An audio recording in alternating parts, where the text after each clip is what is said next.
yéenekaay yi dañ ci ànd ak Mamadou Mohamed Ndiaye. jërë ngeen jëf nii wi nii non bu Macky Sall bi ma ngay bëgg a doon wi moom président national soleil national nee nañu tànk bi mu war a taxawee ci élection présidentielle yi 2024 yi ma ngay gën di leer réew mi quotidien nañu yàlla bu wii di rey président Macky Sall tey la gën a jege ci bokk ci élection présidentielle yi di ñëw démb ca Paris la France ci kanamu ay militangam fa la waxee moom Macky Sall ne nañu dox jëm ci progrès nañu liggéey ngir am ndam 2024 Walf Quotidien bind ne la ñu doon laam-laamee Macky Sall wax na ko ci bitim réew anki dina kay di ñu wax ci xëtamu njëkk li président Macky Sall wax ca Paris la France démb ba mu doon gisee ak militangam yi ci diaspora bi nee na leen dañuy wéy di des ci nguur gi mu dolli leen ci ne nañu gën a booloo gën a liggéey soppee stratégie ak tactique politique fii ak ki fan dinaa defub déclaration wax ak waa Sénégal bu ko defee ñu dox wuti ndam li 2024 journal L'Info nañu ñu doon lam-laame ak di sikki sàkk ndax Macky Sall dafay wut troisième mandat nañu xam ne moom Macky Sall léegi benn jéego rek moo dox diggam ak troisième candidature Vox Populi Direct News ak journal L'Info li ñu jàpp ñoom bu bind ko seen xëtu njëkk moo di Macky Sall dafa bàyyi nit ñi ci xiini mi na gi mu nekkoon ci ndax day bokk ci élection présidentielle 2024 yi am déet ca la nekk ba tey la tribune nañu ak xiini mi na amu ci Macky Sall li mu wax dafa leer déclaré na candidaturam ca Paris ci élection présidentielle 2024 yi nee na ab liggéeyam ci bopp réew mi mooy li koy may muy wéy di des ci nguur gi nee na ndamam 2024 dafa leer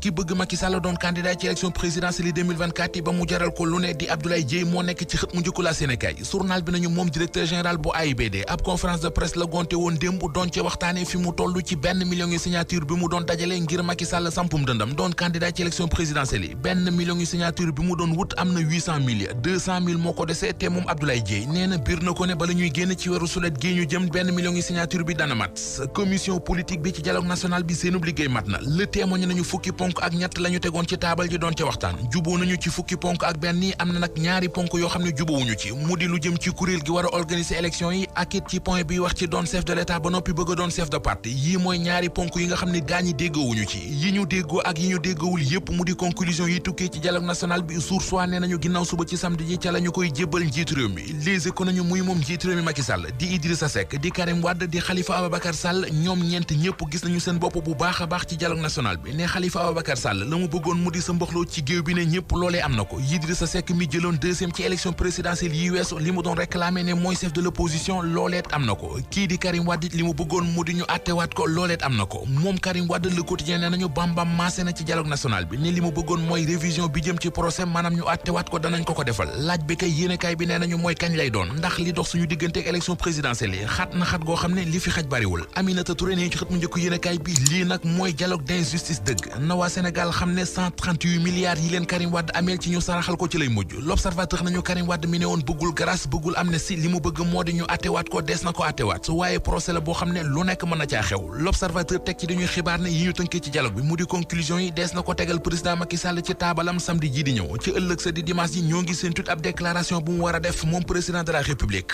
journal la mandat di laaj ndax doomi lay Wade ji di Karim Meïssa Wade gañewul premier tour bi beneen bu yéenekaay bu xëy samp ab laaj ci xëtamu njëkk mooy journal La Tribune Karim Wade Khalifa Sall yi ñu ne dañuy jotaat seen éligibilité moom la yéenekaay bi di laaj ndax du doon ci ñoom ab deal bu leen di sànk li nar a sànk mooy manifestation yu opposition bi dina sër ci dëkk bi 23 juin ak 25 juin maanaam suba ci àjjuma ji ak dimanche ji di ñëw li tax mi ngi ci Sud Quotidien yéenekaay bi nee nañu préfet bu Ndakaaru di Mokhtar Tine interdire na manifestation bi waaye Yewwi Askan Wi bëggoon a def ne woon dañuy dem ci cité kër góor gi tëbal blocus ba fa nekk Yewwi Ousmane Sonko seen manifestation bi préfet bu Ndakaaru aaye na ko beneen manifestation mu di bu plateforme F24 ñoom it seen manifestation bi préfet bu Ndakaaru nee na mënu fee am Sud Quotidien nañu ñoom ñëpp la Mokhtar Tine confiné